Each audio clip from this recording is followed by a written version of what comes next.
Okay guys, I'm here today with Luke Harris. Huge honor for me. This curriculum in Jiu-Jitsu is pretty amazing. So he won the World Masters with gi, 2 times the World's no gi open class, and every time I check your name, you're the first in the rankings of the IBJJF for your age. So that's super impressive. And on top of that, you have about the biggest names in Jiu-Jitsu in the Masters division. You have fought, I guess, a bunch of them like Roberto Godoy, Eduardo Teles. And the list just like Café and the list goes on and on and on. So, but anyways, guys, Luke just shot an entire instruction all about headlock, and he's a great guy to teach about that because you were also from the judo national team in Canada, right? Yeah. And Jiu-Jitsu black belt, so he really understands about the transitions between like the standing game to the ground game, and I think front headlock is a big part of that, right? Many Absolutely. times so. Very excited to learn from you. Okay, let's do it. Okay, well let's start standing, okay? So first I'm going to show when I go over this in my instructional is how to get to a front headlock. So quite often you're facing an opponent and he looks to grip over your back here, okay? So if he's gripping over my back here, a lot of times he's going to really try and crunch me in. So if he crunches me in, especially if he pulls me into here, I'm in a lot of trouble. So what I'm going to look to do is either take my hand in the armpit and create space, or on the lapel and create space here. And see what this does, this places his hand up on my shoulder. So what I like to do from here is I'm gonna pinch his arm between my shoulder and my neck, okay? So put a lot of pressure there. Now I reach up with my other hand and I'm gonna drag this forward, okay? So essentially I'm getting to a 2-on-1 position, okay? They're very common in wrestling. So now from here, I look to control the wrist and I'm gonna place it on my other shoulder, okay? As I'm leaning down, you can probably feel it's breaking your posture from here. Now I'm gonna look to do an Uchimata, okay? However, I'm not looking to flip him onto his back. I wanna bring him onto his knees in a front headlock position, okay? So from here, I'm just gonna step in, I'm gonna advance 1 foot, and I'm just gonna chop as I bring him forward. And now I'm in a position where I can circle to the front headlock. You know, if possible, I like to grip my hands together, you know, palm to palm, or S grip if they're a little bigger, or if they're smaller, I do like a butterfly, okay? So bring my hands together here. Another option from here is just going to the chin and dragging out the elbow.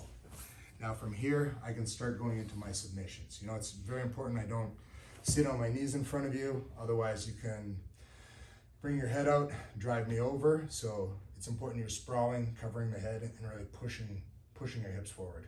Okay. So that's the transition to go like from the takedown to the front headlock. And then Exactly. what's your main thing from there? Look, for example, if you have the front headlock, I saw you talking about you have the clock choke, you have the... Yeah, I have some sequences I like to do from there, which I show in my instructional. So we can go into that now. Yeah, let's do it. So from the front headlock position, what I'm gonna look to do initially is circle around to the side, okay? I have to be careful if I just circle like this and I don't block the arm, he can grab my leg and drive me over, okay? So I'm gonna use this hand, the back of my wrist, almost where I'd wear a watch, place it on his tricep. Now I'm gonna circle from here. So what I like to do from this position here is I place my knee on the inside, I bring my near arm over his shoulder, and I'm gonna grip my hands together. Again, same thing, I can do that S grip, I can do palm to palm or butterfly, or simply just grab his gi here. My other foot now is gonna be posted out here like so, okay? Now the next thing from here, let's just rotate a little bit here. I'm gonna try and, you know, grip the lapel, okay? So if I just simply bring my thumb in and try and grip his lapel, it may raise here, creating a little bit of space. So I like to use my outside hand, I pull on the lapel, create a little bit of tension, and that way the sharp part of the lapel is right under his earlobe, you know, where his carotid artery is. So I'm gonna dig my thumb in there now quite deep. Now, next thing is to secure his wrist, okay? If I grip too far or too high, it is easy for him to sort of like extend your arm. So go ahead, extend your arm. See, I don't have any control there. So what I'm gonna look to do here is I like to catch the outside of the hand like so, okay? I catch the outside of the hand, now I'm gonna pull it into his stomach.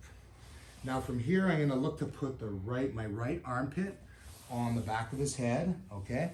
I step out with my other foot, keep my head low, and I walk around in a circle until my partner taps, okay? That's awesome. Yeah. No, and I love it because the way you set up, it almost reminded me of the crucifix. Yeah. Because you open up my elbow. So I was kind of expecting something like related to crucifix, and then you switch everything else and you go to the clock choke. That's in the instructional as well. I got it. No, that's crucifix awesome. as well. No, so okay, just you one. can dig out the arm. Yeah, so just one more time, Luke. So let's just repeat again. So again, your partner's here. They're gripping over your back. Okay, you're going to control the inside of the lapel. Okay, so palm towards him. Now I'm going to pinch your hand between my shoulder and my neck. Okay. Okay. Pinch here. Grip the hand. And drag that forward. Yep. Now I'm going to place the back your wristwatch on my far shoulder. Yep. Lean down, breaking your posture.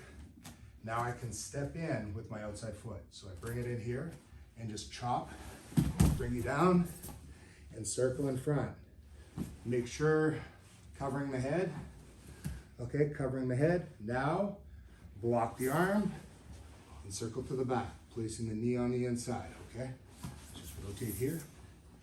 Again, hands together, pull on the lapel, dig your thumb in, grab the wrist, okay, the hand, armpit on the back of the head low, and walk around in a circle.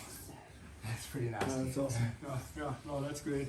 No, and I love how everything, for example, the takedown was almost like a surprise for me because I was expecting the Uchimata, but that's not your goal. Your goal, it is to go to the... Yeah, it's almost a ugly Uchimata.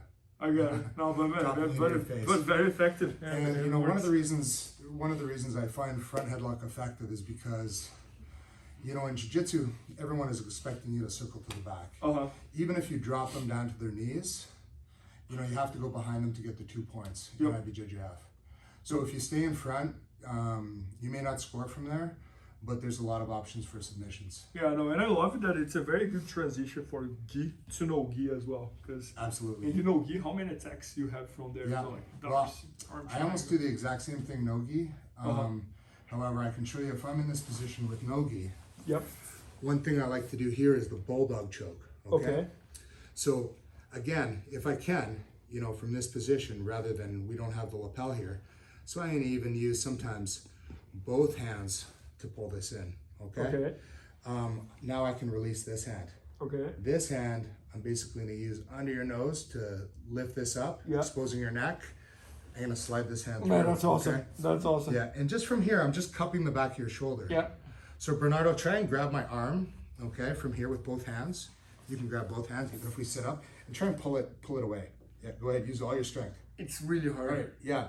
For whatever reason, this is one of those positions, it's almost impossible to break this grip, okay? So now from here, I'm gonna go palm to palm with my gable grip, okay? My shoulders forward to my wrist, all right?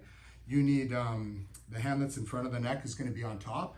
I'm gonna grip my hands together, and same as the clock choke, I'm gonna post that foot out, put my head down, and walk in a circle, okay? Yeah, that's incredible. Yeah, it gets very tight very fast. No, and it's crazy because it looks like that doorman lock. Yeah.